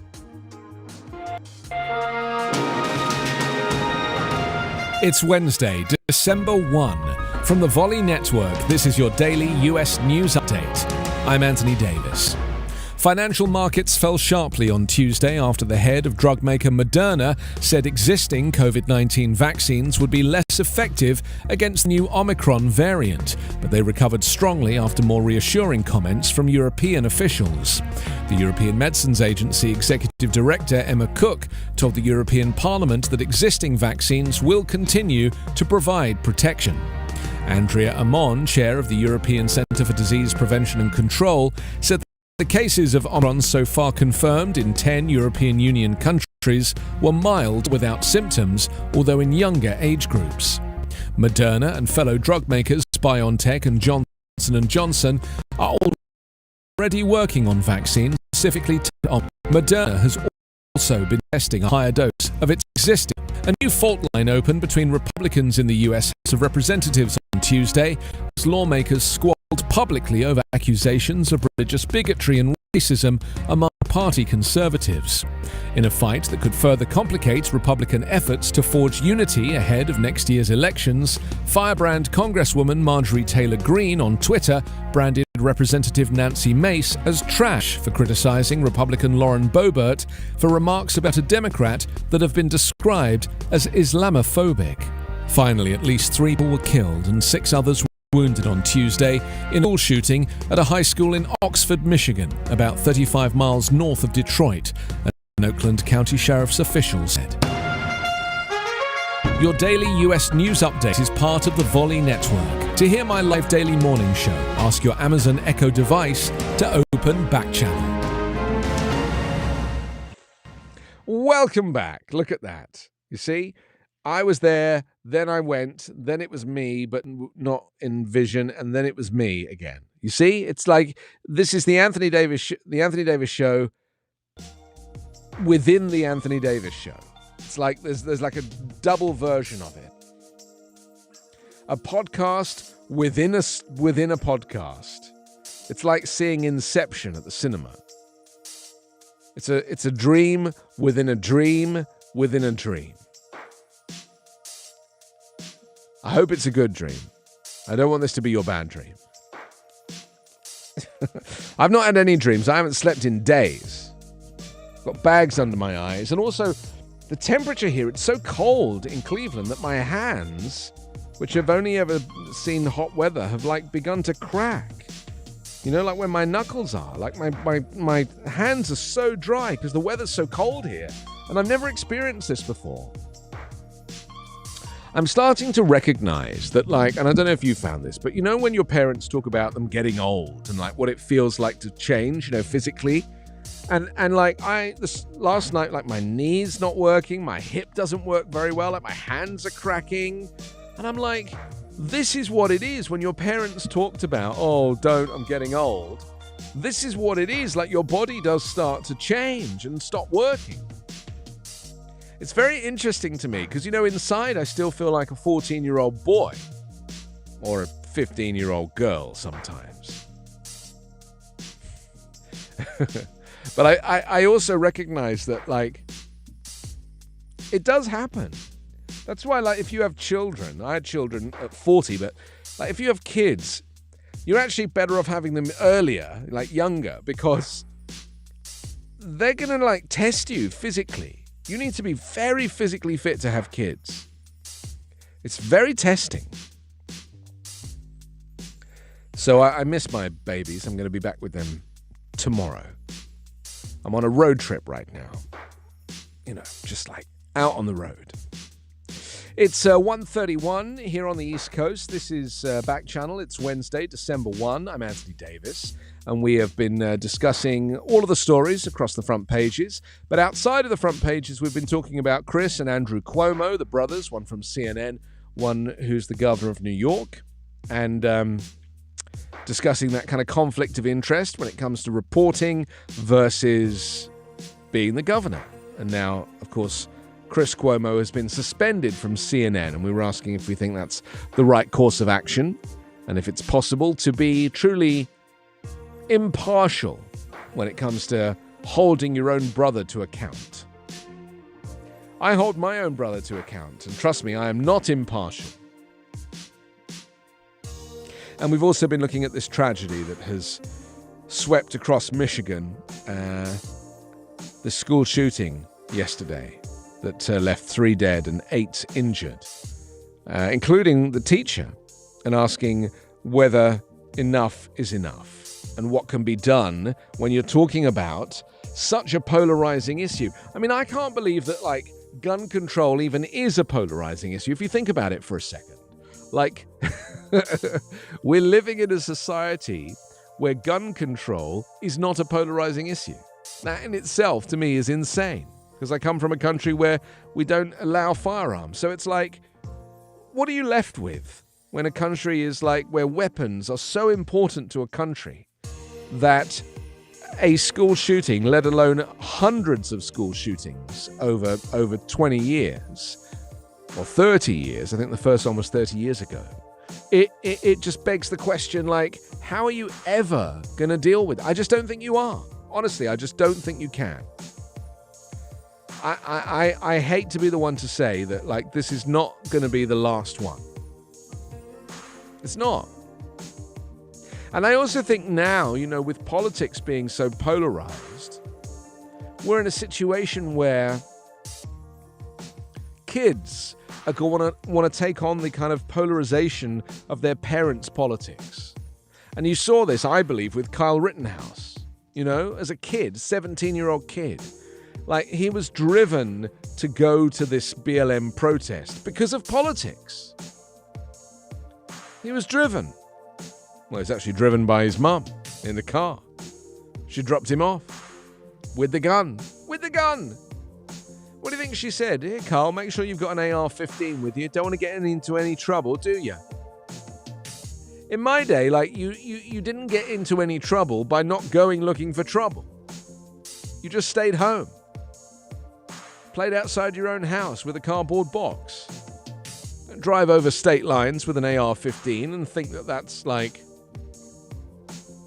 a way to play nice. That's what my mum used to say. Play nice.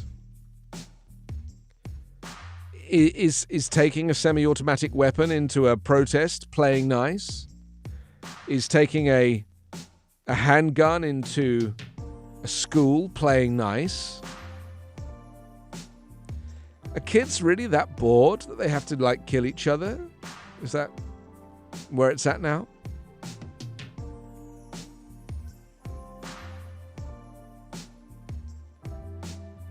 It's great to know that you're watching and listening and joining in with Backchannel today.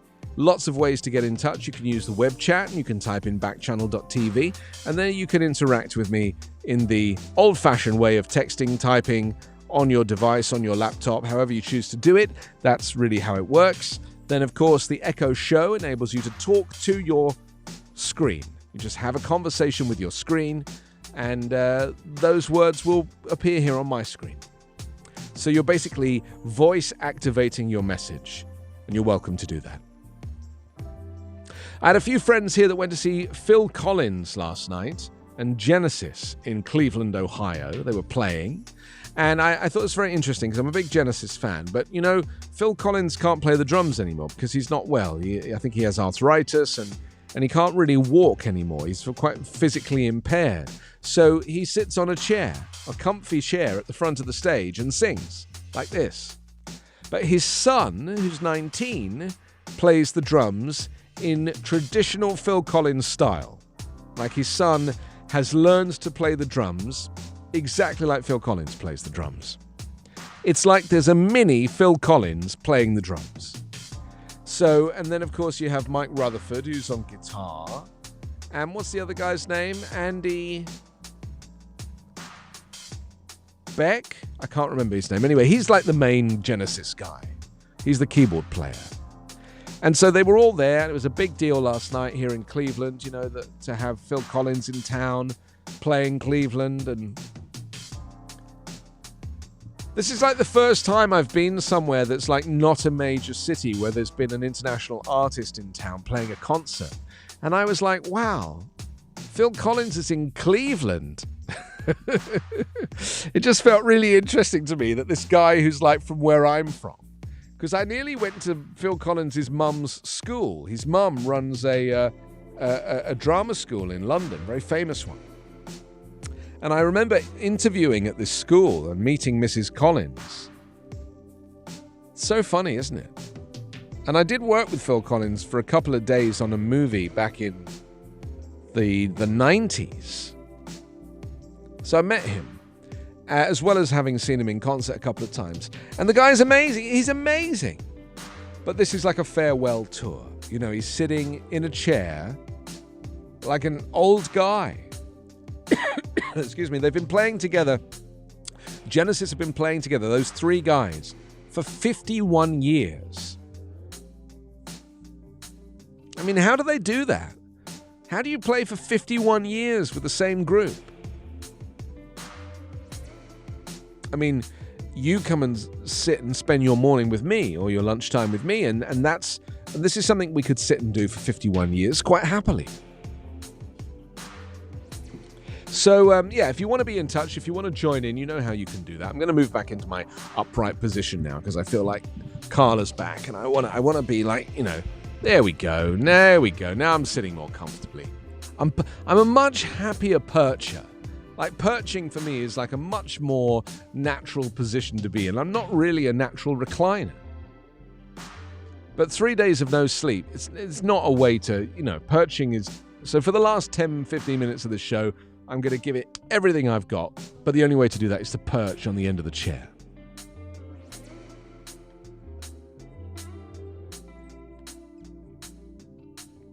I'm trying to get my chat facility to work. It's been a little bit... It's been a little bit troublesome this morning. So if you've messaged and I haven't mentioned you, I can only apologize. Deborah, I don't know if you're still with us. You're probably hanging out waiting for your pal Hal, or your son Hal in your case.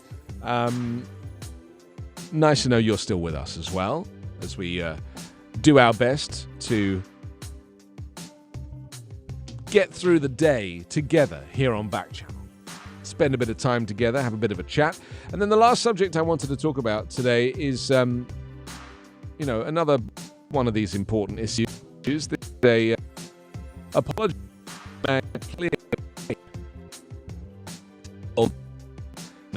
is pulling 1999 memoir Lucky from shelves after a man was cleared of the rape at the heart of the story. His name's Anthony Broadwater. He was convicted of raping Siebold in 1982, spent 16 years in prison. Well, he was exonerated last week after re-examination of the case found serious flaws in his arrest and trial. Lucky, which was published in 1999, sees Siebold's recount she was raped and beaten at the age of 18 in a tunnel near her university campus. She writes of how she saw a black man in the streets months later who she believed to be her attacker. And after Broadwater was arrested, she failed to identify him in an identity parade, but identified him as her rapist on the witness stand. While microscopic hair analysis by an expert also tied him to the crime, but such analysis has since been deemed junk science. So we've been looking at this story a little bit today, or we'll be looking at this story a little bit. And just, I mean, look, there's so many angles with this story. You know, for me, like, racism is the prominent story here, isn't it? Because you're effectively saying, is it that black guy or is it that black guy? I'm not sure. And that's the thing that leaps out to me at this story. So, I mean, I don't know. I don't really know how to feel about this because, you know, it's one of these things where this miscarriage of justice it's so painful because invariably it involves people of color. You know, there's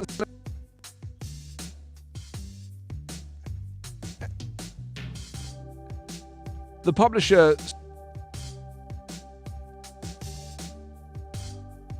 statement on Tuesday announced the recent exoneration of Anthony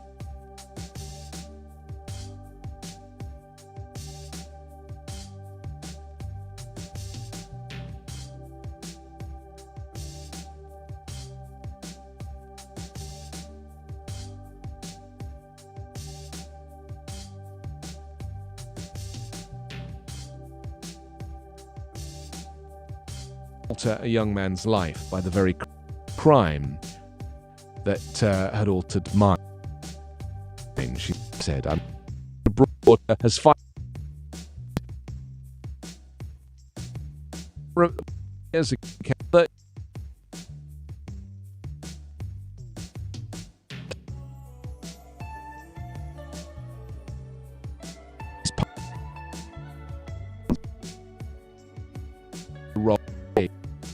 In a system, sent man to jail.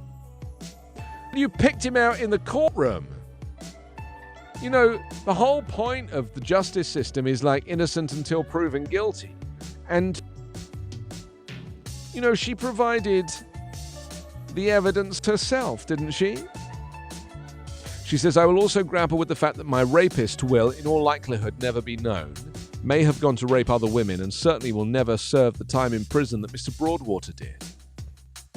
In a statement to Entertainment Weekly, issue lawyers, Broadwater said, I'm relieved that she has apologized. It must have taken a lot of courage for her to do that. It's painful to me because I've wrongly convicted, but this will help me in my process to come to peace with what happened. I mean, I don't know. I really struggle with it, you know? This guy was in prison for days.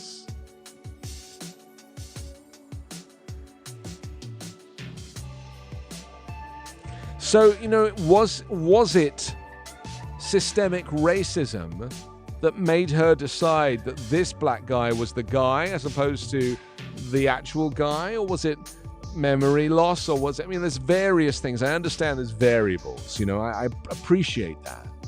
But with modern eyes and modern ears, to me, this is systemic racism. Because two black men are not the same. And I mean, look, I haven't read the case notes. I don't know enough about the story, but just from the way it's being presented in this article, I mean, pulling the memoir is one thing, apologizing to the guy is another. I mean, that shouldn't devalue the fact that she was still a rape victim. You know, that really is fundamentally the story here, isn't it? I'm just so wound up by injustice these days that the idea of anybody being imprisoned for something that they didn't do and has pleaded not guilty to for decades, it just feels so wrong.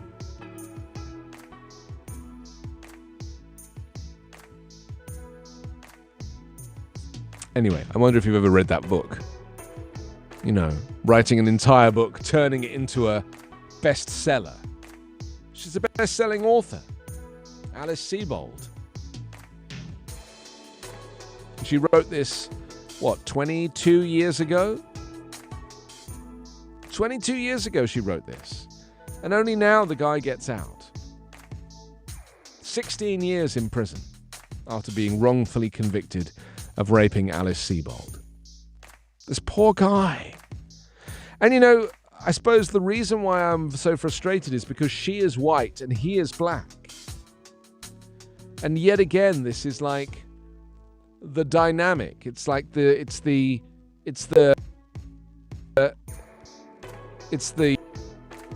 makeup of the person who ends up in prison and the person that ends up being free. And I appreciate she's not completely free because she was the victim of a crime herself. Talking of shootings, the Alec Baldwin shooting, remember on the set of the Rust set? Well, the investigators there have tracked the source of the live ammunition.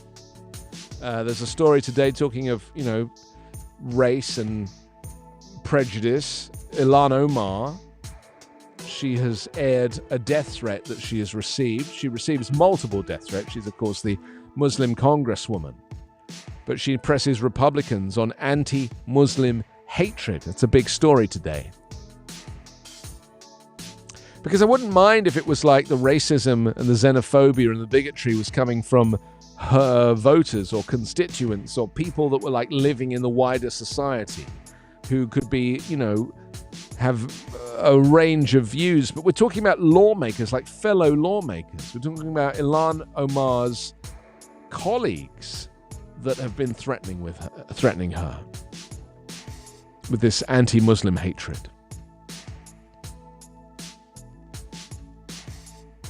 Also, severe COVID infection doubles the chances of dying in the following year, a study finds. It's very interesting. Maybe we could look at that tomorrow. That's kind of something I'm really interested in. The idea that now that the more the pandemic goes on, the more data we are getting, and they're able to kind of now look over a period of years, and they show that severe COVID, an infection, doubles your chance of dying in the following year. And then finally, the story about Donald Trump, which is, I mean, it wouldn't be so funny if it wasn't true. Is that the saying? It wouldn't be so sad if it wasn't true, but it's true. That Trump tested positive for COVID a few days before Biden debate. The chief of staff says in his new book that is out today. You know, this is the reason why the former chief of staff has this long to agree to cooperate with the January 6th Commission. It's because Mark Meadows' book, which is called... What's the book called? He's got a name out today. See if I can see it. I don't know why I want to press. Oh, it's The Chief's Chief, it's called. That's right, The Chief's Chief. Stupid name. The Chief's Chief. Anyway, statement that Trump put out today, he called Meadows' claims fake news and is basically lying about a lie that he told back then. It's like a double lie. He lied that he was negative when he was positive, and he's now lying to say that him being positive was a lie when it wasn't a lie, because the chief of staff, and I'm sure it's been... Who buys books anyway? Like, who books? You have to sell many books to be a bestseller these days. I think it's like a couple of thousand. It's not many. Despite the president looking a little tired and suspecting a slight cold, Meadows said he was content that Trump traveled that evening to a rally in Middletown, Pennsylvania. Then they get the positive COVID-19 test, and then Trump goes on and does a rally and like meets all these veterans and hugging and kissing and cuddling with them. He knew he had COVID. He knew it.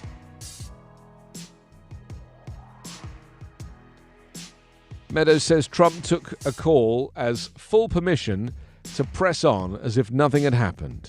His chief of staff instructed everyone in his immediate circle to treat him as if he were positive throughout this trip to Pennsylvania. I didn't want to take any unnecessary risks, Meadows writes, but I also didn't want to alarm the public if there was nothing to worry about, which according to the new, much more accurate test, there was not. Meadows writes that the audience members at the rally would never have known anything was amiss. That's right, because he was just as racist and just as xenophobic as he always is, his lovely, cheery, racist self. There was no shortage of fascism. The COVID did not compromise his extremist behavior. Don't worry. He was 100% Trumpy. On the 27th of September, the first day between the tests and the debate, Meadows said Trump did little except playing golf in Virginia and staging an event for military families, at which he spoke about the value of sacrifice, ironically. Trump later said he might have been infected at that event thanks to people within an inch of my face sometimes. They want to hug me, they want to kiss me, and they do, and frankly, I'm not telling them to back up, said Trump, knowing he was positive. Another thing that in the book Mark Meadows doesn't mention is that very same day, Trump also held a press conference indoors at the White House, in the White House briefing room. The very same day, knowing that he was COVID positive, with a room full of journalists. And then on Monday, the 28th of September, Trump staged an event at which he talked with business leaders and looked inside the cab of a new truck, and he held a Rose Garden press conference on the work that we'd all been doing to combat COVID-19, reads this book by Mark Meadows. Somewhat ironically, considering his circumstances, Meadows writes, Trump spoke about a new testing strategy, supposed to give quicker, more accurate readings about whether someone was positive or not, and all along, the guy had COVID. All along. And he knew it, and his staff knew it. And yet he did all of these things when he should have just been indoors in quarantine. And then eventually he goes into this venue 5 o'clock in the evening to do this debate with Joe Biden. And Mark Meadows said, I could tell that he was moving more slowly than usual. He walked like he was carrying a little extra weight on his back. And then Trump gave this furious and controversial performance, continually hectoring Biden to the point the Democrat pleaded, will you shut up, man? This is so unpresidential. I remember when Biden said that, and I was so relieved. I only hoped that he'd have said it more often and earlier. You know? So funny. Is that the first person to tell Donald Trump to shut up? Anyway, the host later said that Trump was not tested before the debate because he arrived late. So they relied on the honor system. Well, of course, that was a Fox News debate that was chaired by Chris Wallace. So, of course, they didn't care to test him because, you know, it was like a state broadcaster back then. And then 3 days later, on the 2nd of October, Trump announced by tweet that he and his wife, Melania, were positive for COVID. And that evening, Meadows helped Trump make his way to hospital. And during his stay, Meadows helped orchestrate stunts meant to show the president was in good health. Trump recovered, but it's been reported that his case of COVID was much more serious than the White House ever let on. There it is.